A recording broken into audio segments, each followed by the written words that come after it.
FPL Game Week 4 transfer plans, guys. In this video, we're going to be taking a quick review at how I did in Game Week 3 so that we have some context on what my transfer plans are in Game Week 4. So without further ado, let's get into it.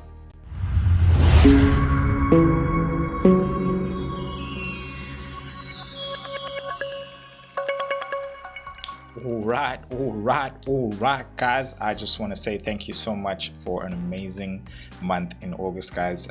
Hit a record of subscriber growth, and really just appreciate it. Honestly, I'm on the road to 500, so if you guys are loving the content, please hit the subscribe button. And yeah, for me, I don't even need you to comment. I don't need you to do anything. Just hit the subscribe button if you'd love to have a comment or actually have questions. I answer questions all the time in the comments below. So if you have a question and you really just need to get to me, number one is YouTube. I do answer on TikTok as well. So as well as X, Instagram, not so active, but down below in the comment section. But please hit that subscribe button if you're loving the content. Cool. So quick review how I did in Game Week 3. I got a green arrow up, just over a 1.1 million places, and it was one of those game weeks. I have to say it was one of those game weeks because you got like 25 points on the bench, which I'm not like crying about, because in Game Week 1 I wanted to play my bench boost and it just didn't happen because FPL was, the app was doing its thing again. So I'm right now looking to play it in Game Week 6, but I'm talking about it because those points is like, I was never gonna play Bowen, I was never gonna play Duoff. It was one of those surprising weeks where you're like, dog, West Ham went and whooped these guys' ass in the last minutes. People captained Wood and it just went south. Do you understand? It almost went south for Man United assets. I'm not gonna say Bruno, but it just did go south with the Cunha. Mbuemo, that's what I expected from him. I'm not even gonna be like, oh, do you captain him? No, like I said this in my team selection video. I said the positions he's in is the position to score.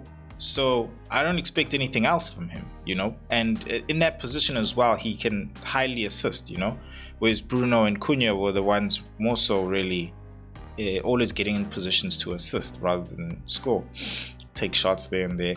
So I think the surprise is like, they came away with the win really. And then again, one of those game weeks where it's like, City lost.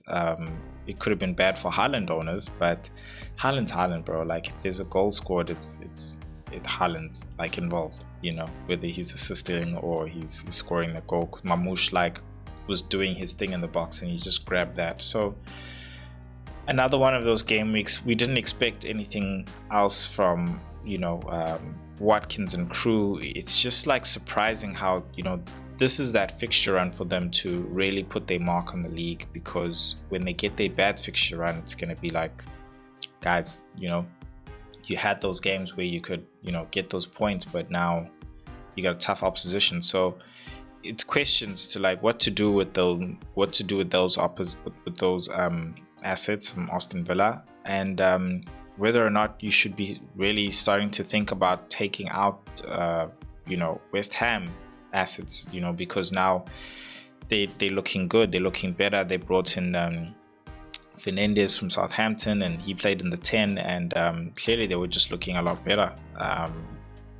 Bowen finally scored, but is that going to be the change? Because we were not expecting that game to go that way against Nottingham Forest. So everything is just like, just when you think the meta's forming, like cool, these are the players to pick, these are the what, like things just get mixed up again. And this is one of the things we were saying about wildcarding. It's like, don't just jump because you had like a bad game week or whatever. Like I'm raising in ranks like every single game week, like a million by a million by a million. It's not much, but I'm still in the game. Do you get what I mean? So right now, that's really the way to go, is just like gather as much information as you still can from these game weeks. And I think if you your team's really still in bad shape. You know, game week 7, if you really want to wild card early, if you doing well and you're flying, then bro, hold your wild card, you know, until go out, you know, until like game 13 or whenever you want to use it actually. But yeah, just another weird game week, you know. I don't know what else to say. Grateful for the green arrow. I just wish things could have gone differently and gotten like the clean sheet from North Nottingham Forest, and kudos and them not losing, and you know, Poro, like FPL for you, bro. FPL for you. Cool. So let's take a look at what my transfer plans going into the international break, looking ahead to game week 4. I want to bring in a forward, Jean-Philippe Mateta. This is not a knee-jerk. This is always really a plan. I say this because he's got Sunderland and West Ham coming up. Find Liverpool game week 6, which is a game week in which I'm looking to actually bench boost, so I can finally, you know, use it. So that week my team is looking really good. The bench in terms of fixtures are looking really good, and I don't mind, you know, him playing against Liverpool in that game week 6. But Sunderland, they've been beefing up in the transfer window, to be honest, and they look really better at home, not so much away. So, you know, I'm happy that, you know, Mateta and crew and everybody will at least come from the international break and having somewhat of a break rather than having played a European match on Thursday. But I mean, it's not like that's really affected them anyway. So the team's looking really good, even without Eze, in terms of attack as well. So I think he's definitely somebody to be considering to be bringing in, low owned as well, which is nice differential. And he right now, again, he was going to be brought in for Bowen, but now I'm thinking of bringing in for Wally Watkins. So it's hard because Ollie Watkins himself has some great ass fixtures and you just don't want to take him out. Now you're not sure if Bowen's actually doing that turnaround. So it's hard, and I think this is a great thing about the international break. I got the time to think about it, but I will be keeping an eye out on price rises. Just hold your transfers, guys. It's the international break. You could be dealing with injuries when people come back from international duty, so hold your transfers. Don't be trigger happy chappies. Like, relax. Again, it's about gathering information and make your transfers in the last minute if you can, basically, but keep an eye on price rises, because if I do make my transfer, it's going to be because of price rise or a price drop. So yeah, the other option in the midfield for transfer plans is I've been thinking about bringing in Cody Gakpo. Now he's got Burnley away, and Burnley honestly at home again are defensively also very well put together. So I trust Liverpool's to still be able to break them down 100%, hands down. Isak is the here we go. He will be coming to Liverpool. I think great timing probably for him, being able to have some time to also train with the team, but he will be on international duty. I don't think he's going to come straight in, only because, you know, he still has to, you know, understand the team, learn what the team's doing, and be a good tactical fit and understand what's really happening.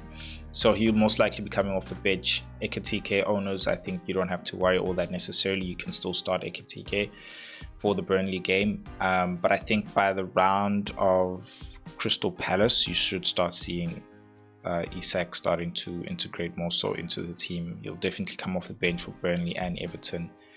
But I wouldn't be surprised by game week 6 where you start seeing Isak play more game time, and there will be Europe as well. So yeah, how is it going to affect Cody Gakpo?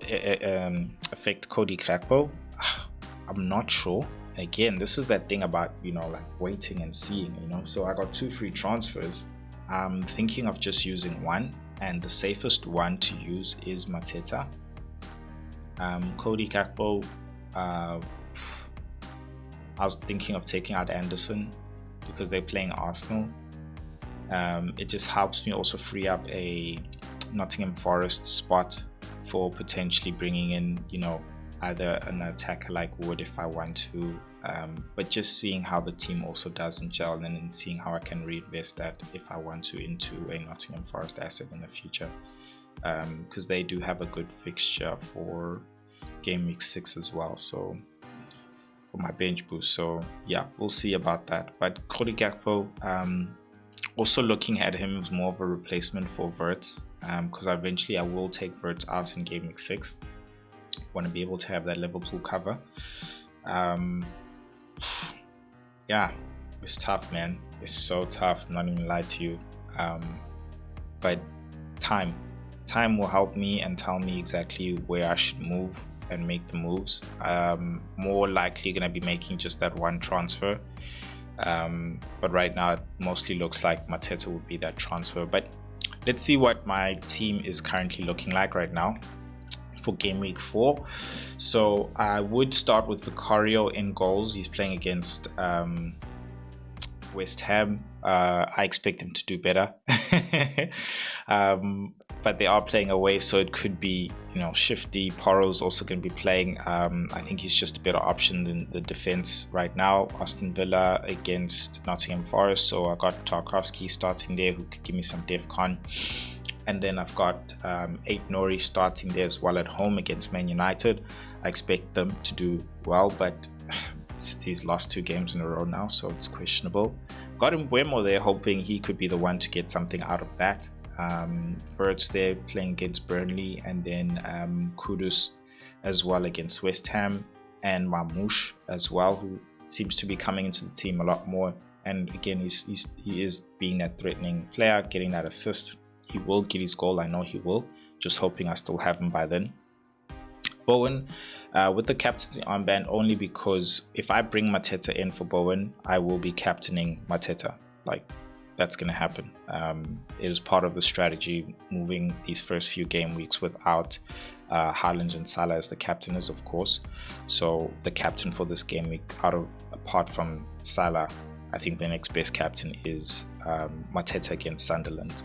Even if I had Cody Gakpo in, it would still be Mateta at home, because again, like I said, you know, Salah as well, you know, having his first blank in a while, he looks threatening in those last few minutes, but throughout the game, the game is spread out so much. You know, the goals could come through the middle, the left, or the right. It's not like before where the build-up was through the left, switch to the right, and Salah does his thing and scores. And he had a lot of those moments in the Arsenal game, and Arsenal came through and blocked, as they usually would, you know. But I think against like a Burnley, he could definitely score a lot more goals. So I do fear that. But right now, the plan is not to bring in Haaland or Salah right now. It's to bring in Haaland in game week 6. So till then, I gotta have top captaincy choices till then, and Mateta's the one. So João Pedro there playing against Brentford, him still being the main man there without Cole Palmer, but I think Cole Palmer will come back. So those of you who held on to him, I think good, because it didn't sound like the injury was that bad from, you know, things I heard, but we'll see. We'll see. I think they'll be eased back into that game. I think maybe he might come off the bench so that they can keep him for the first Champions League game. Watkins playing against Everton, I think that game is going to be tougher than what they expect, what they do expect, because Everton at home, that's why I've still got Tarkowski there, because yes, DEFCON points, but Everton at home in their new stadium, they're starting to look like a fortress, and at the same time, Watkins and crew are just not looking, they're not looking good at all, bro, at all. So yeah, I think we'll see. The bench, of course, you know, it tells its own story. You got Nottingham Forest guys against Arsenal. Don't expect them. They're playing away, so Arsenal at home. And then you've got Diouf there against Tottenham, who had a very good game in game week 3, but I still don't trust West Ham. You know, they have had one good game and it's questioned Nottingham Forest because we've expected them to keep clean sheets at least one in the first 3 games, at least, and they haven't kept any. So they are really being questionable right now. I think Arsenal will put pretty much a lot past them. So I'm definitely not playing them. And Diouf is just nice and attacking, but looking at the defenders that I have right there inside there now, I'm happy with them. Koro haven't gotten DEFCON. Tarkowski always gets DEFCON. Ignore against Man United, I think, is a good fixture. So we'll see. But yeah, that is the team for now. Yeah, guys, if you love the content, again, let me know. I will be taking a break, international break, so I'm gonna take a break for a week and then come back and start doing some content then. So yeah, I will see you guys then. I am working on something. Don't want to talk about it too much because it's giving me a headache, but yeah, hopefully it comes through something for you guys, and yeah, we can start using it and making better decisions and having a lot more fun in FPL. But other than that, guys, I'll see you again after a week. Peace.